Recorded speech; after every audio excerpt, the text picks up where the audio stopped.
El mercado está en una situación en la que hay un enorme exceso de complacencia. Tenemos la suerte de contar con mi buen amigo y compañero Jacobo Blanquer para hablar un poco sobre la situación del mercado, qué es lo que se avecina, porque el riesgo de una fuerte corrección de mercado con un entorno en el que hay un exceso de complacencia no es pequeño, porque el índice de lo que es avaricia, codicia y miedo está en niveles de codicia actualmente. ¿Cómo estás, Jacobo? ¿Qué tal? Buenas noches, Daniel. Muy buenas noches y bienvenido a tu casa de nuevo. Jacobo, cuéntanos un poco ese entorno de mercado, cómo lo ves y esa probabilidad de una corrección importante a corto plazo.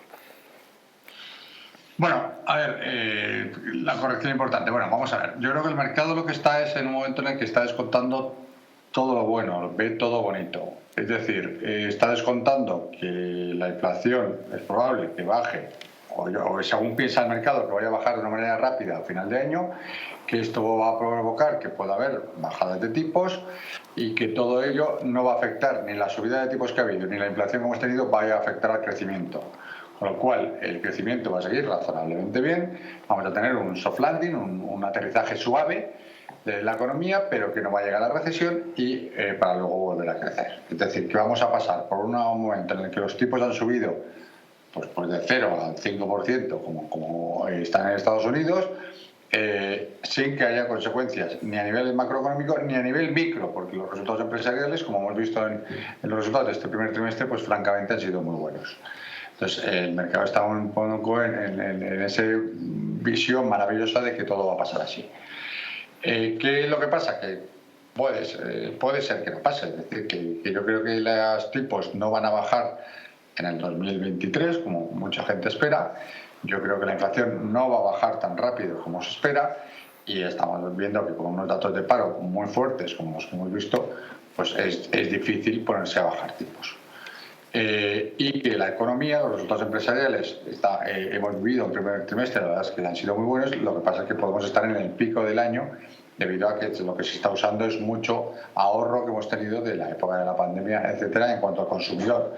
Y eso es lo que está haciendo que los resultados empresariales sean buenos.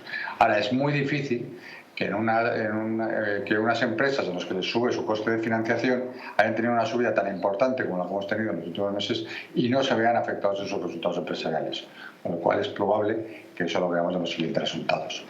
Yo no espero tampoco una recesión dramática, creo que no, gracias a Dios, creo que la economía está aguantando bastante bien, mejor de lo que muchos esperábamos, y esto puede hacer pues, que la recesión sea relativamente suave. La corrección del mercado tampoco, yo no sé si va a ser en corto plazo, porque podemos aguantar hasta los siguientes resultados empresariales, que no los conoceremos hasta julio.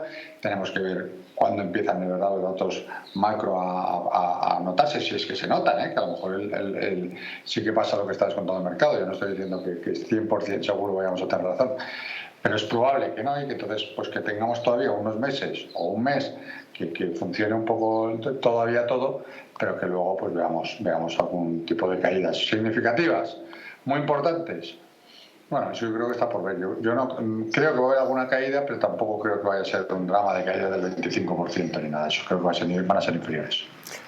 Efectivamente, más bien un entorno en el que hay un exceso de complacencia actualmente, un mercado que espera que los tipos bajen y a la vez que la economía se fortalezca, que es algo pues muy difícil que ocurra, o suben los tipos y se mantienen, que es lo más probable, y la economía, como dices tú, se mantiene en un aterrizaje suave, o tenemos un desplome de la economía, que es lo que llevaría a los bancos centrales a bajar los tipos, pero no podemos esperar bajadas de tipos y a la vez una economía que vaya bien. Y claro, yo creo que la gran diferencia es que efectivamente puede haber un entorno de volatilidad importante, pero no necesariamente un crash o una fuerte caída, entre otras cosas porque mucho de eso ya se dio en el año 2022.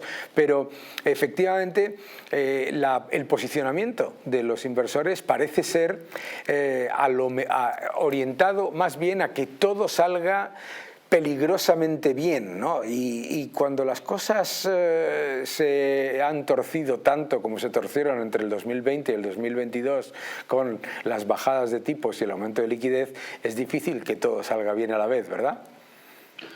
Hombre, lo que es muy complicado es que una economía, desde el punto de vista micro, unas empresas te aguanten una subida del coste financiero, que su endeudamiento al final, que no se ha notado mucho en el coste financiero y que no afecte sus resultados ni afecte a las ventas. Claro. En una inflación alta. Es complicado, que por ahora ha pasado. Lo que pasa es que hay muchos indicadores que son retrasados, como el del paro que hemos comentado, que normalmente se tarda a notar, y las subidas de tipos normalmente las empresas suelen tardar entre 12 y 18 meses en empezar a notarse realmente su publicación de resultados. Bueno, las subidas que tuvimos el año pasado, pues es probable que las empecemos a notar en los próximos resultados empresariales. Pero insisto, yo no estoy diciendo que vaya a haber un crash, creo que el mercado puede aguantar. Lo que no veo es mucho motivo para que siga subiendo, eso sí que no lo veo. Puede aguantar todavía algún mes y podríamos tener algún tipo de corrección, no excesivamente importante, pero sí que alguna corrección. Claro, o sea, efectivamente, yo creo que la clave aquí es que los inversores no continúen apostando a la expansión de múltiplos, que es lo que ha liderado el mercado en esta época de alta complacencia. Hablabas del impacto de las subidas de tipos en el consumo y en los resultados empresariales con un efecto de calaje de 12 a 18 meses. ¿Cuáles son los sectores que tú crees que están mejor protegidos para evitar el impacto de esas subidas de tipos y cuál es la mejor forma en la que los inversores pueden protegerse ante una, bueno, pues lo que comentábamos antes, ante un entorno en el que el mercado, digamos, reduzca ese nivel de euforia en el que nos hemos metido en estos primeros meses del año? Bueno, hay dos preguntas. Lo primero, los sectores. Como hemos tenido una combinación de subida de tipos provocada en gran parte por la subida de la inflación, todas aquellas compañías que tengan un poder sobre el precio, un pricing power, para poder aumentar los precios en función de los costes, del aumento de sus costes por inflación y por subida de tipos, pues, lógicamente son las que mejor pueden aguantar. Lógicamente, a nivel de subida de tipos, todas aquellas que tengan menos deuda son las que mejor van a aguantar. Las que peor aguantan, lo hemos visto, son esas empresas que necesitan constantemente financiación y que lo hemos visto, todas las empresas con beneficios cero o con pérdidas en el Nasdaq son las que sufrieron unas caídas más fuertes el año pasado. Y este año no son las que están liderando la recuperación. Este año la recuperación del S&P y del Nasdaq son básicamente 5 compañías las que lo están llevando. El 80% de la subida está justificado por las subidas de Apple, de Microsoft, de Google, de Amazon y Netflix y Nvidia. O sea que no hay mucho más. Claro. Entonces, todas las empresas con pérdidas que necesitan constantemente rondas de financiación, pues cuando sube el coste, pues esas son las que tienen más complicado. Y en cómo cubrirse, bueno, yo lo único es... yo en el fondo que estoy gestionando, en Adriza Global, pues sí que estoy dispuesto a gastarme un poco de dinero en comprar coberturas. Tenemos una volatilidad que está muy baja por la complacencia que tú has comentado, que es efectivamente, como tú has dicho, y hecho hace que el VIX y la volatilidad está muy baja, con lo cual no es muy caro ahora cubrirte ante una posible caída para vencimiento de junio o para vencimiento de septiembre, que es donde nosotros lo estamos haciendo más. Con eso nos cubrimos ante posibles caídas, no al 100%, pero sí que mitigarlas y que no sean tan fuertes como las que puede tener el mercado. Esa cobertura de riesgos es muy importante cuando hay momentos de volatilidad, porque además te permiten buscar oportunidades a largo plazo. Al final somos inversores a largo plazo y buscamos pues, esos valores que lo van a poder hacer mejor en los próximos meses.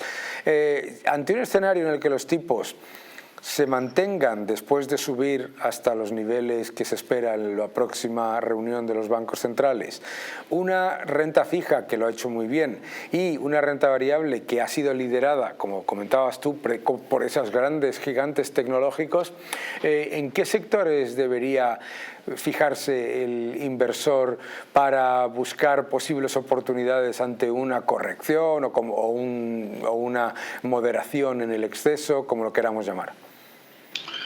Una vez, pues últimamente la verdad es que los sectores más defensivos no lo han hecho bien. ¿Por qué? Porque estaban descontando continuas subidas de tipos. En el momento que las subidas de tipos ya se nivelan, pues puede ser que esos sectores más defensivos, ese consumo más estable, pues tengan un mejor comportamiento. Yo todavía no me metería, a pesar de que lo he hecho muy mal, en real estate, esperaría, yo creo que todavía puede estar tocado. El sector tecnológico es que es muy grande. Real estate, inmobiliario, para los que nos están viendo. Inmobiliario, perdona, sí, inmobiliario. El sector tecnológico es muy grande y dentro del tecnológico habría que diferenciar, pero las grandes han subido, yo creo que han recuperado casi mucho de lo que le han caído y empiezan a estar otra vez ajustadas de precio.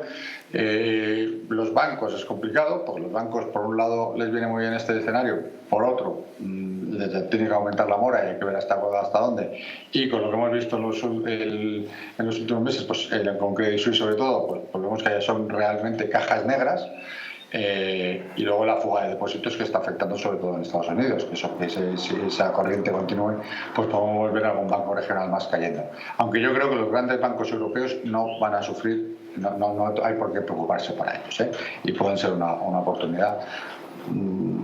En la banca hay que entrar y salir, no es una inversión que digamos que hay que estar permanentemente, porque nosotros por lo menos entramos y salimos, somos más activos en ese sector.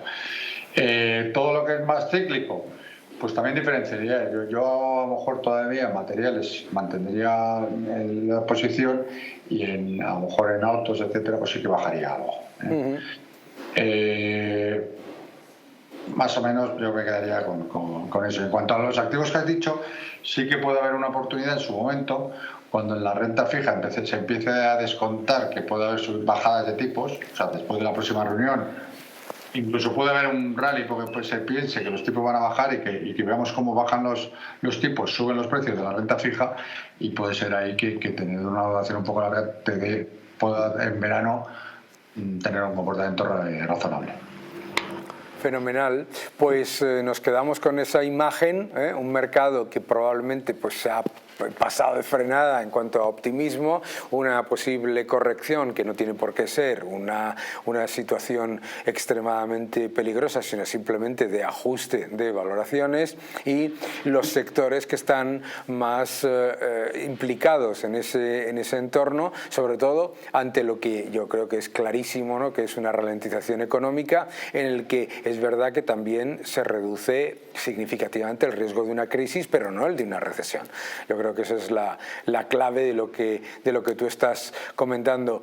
Jacobo, muchísimas gracias. Yo creo que hay otra última pregunta que me gustaría hacerte rápidamente, que es, muchos inversores están pensando en los tipos, dónde se van a parar.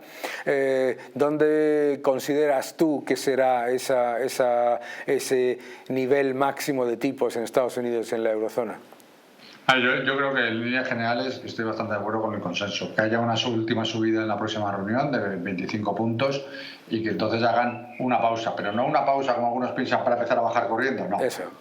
Una pausa para esperar y mirar, ver cómo quedan los activos, cómo queda todo.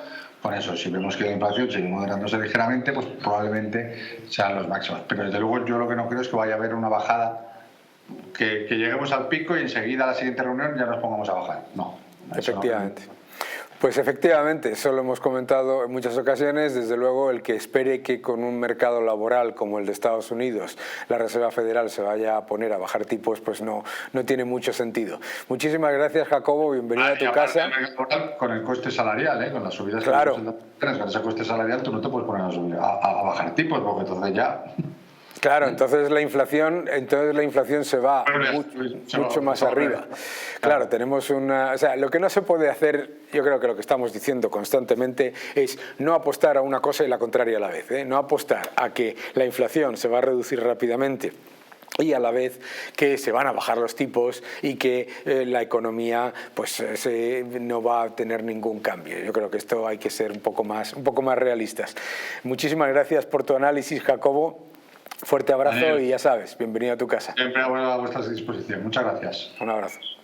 Gracias por ver este vídeo. Suscríbete a mi canal, deja tus comentarios, dale un like y continúa defendiendo la libertad. Muchísimas gracias.